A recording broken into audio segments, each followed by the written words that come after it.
છોટાઉદેપુરના કવાંટ તાલુકાના તુરખેડા ગામે આજે અમે તમામ આદિવાસી સમાજના આગેવાનો હાજર રહ્યા છે। જે પરિવારની યુવાન દીકરી જે સગર્ભા હતી, પ્રસૂતિની પીડા થઈ અને અહીં રોડ રસ્તાની સુવિધા ન હોવાને કારણે, આરોગ્યની સુવિધા ન હોવાને કારણે, એમ્બ્યુલન્સની સુવિધા ન હોવાને કારણે ગામના યુવાનો એને ઝોલી કરીને લઈ જતા હતા અને રસ્તે જ્યારે એનું દુઃખદ મૃત્યુ થયું છે ત્યારે એમના પરિવાર પર આવી પડેલા દુઃખમાં એમને પ્રકૃતિ શક્તિ આપે અને એમની આત્માને શાંતિ આપે, એના માટે અમે સૌ અહીંયા એમની મુલાકાતે આવ્યા છે। આ ગામની નજીક વિશ્વની સૌથી ઊંચી પ્રતિમા સ્ટેચ્યુ ઓફ યુનિટી સામે દેખાય છે। આ ગામના ઘણા ઘરો નર્મદામાં વિસ્થાપિત પણ થયા છે।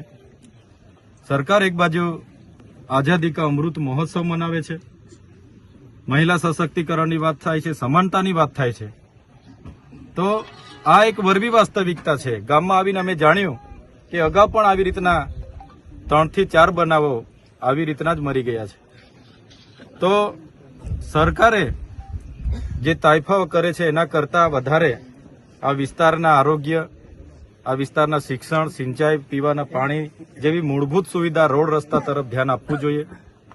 અમે ઘણા દુઃખી છે। અમે પોતે આ ઘટનાથી શરમથી અમારું માથું નમી જાય છે, છતાં આ પરિવાર પર આવી પડેલા દુઃખમાં એની નાની દીકરી જે આ 5-6 દિવસની છે એની વેદનાનું તો અમે બધા કલ્પના નથી કરી શકતા, પણ પરિવારની અમે સાથે છે। સરકારને પણ અમે કહીશું, અહીંના ચૂંટાયેલા પ્રતિનિધિઓ જે શાસક પક્ષમાં છે એમને પણ અમે કહીશું કે સામાજિક રીતે આ પરિવાર સાથે બધાએ આવીને ઉભા રહેવું જોઈએ।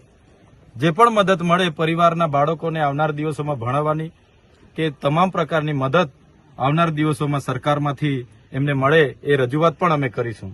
સાથે સાથે આ ગામમાં આંગણવાડી નથી, પ્રાથમિક શાળા નથી, આ ફળિયામાં આવવા માટેના કોઈ રોડ રસ્તા નથી ને આ મૂળ ગામ છે, ત્યારે એ તમામ પ્રકારની સુવિધાઓ આવનાર દિવસોમાં સરકાર અહીંયા કરી આપે એ અમારી માંગણી રહેશે। રોડ રસ્તાથી માંડીને તમામ સુવિધાઓ આ જ વર્ષે આ ગામમાં સરકાર આપે એ માંગણી રહેશે। અગર સરકાર નથી આપતી તો આવનાર દિવસોમાં જલંદ આંદોલન પણ થશે।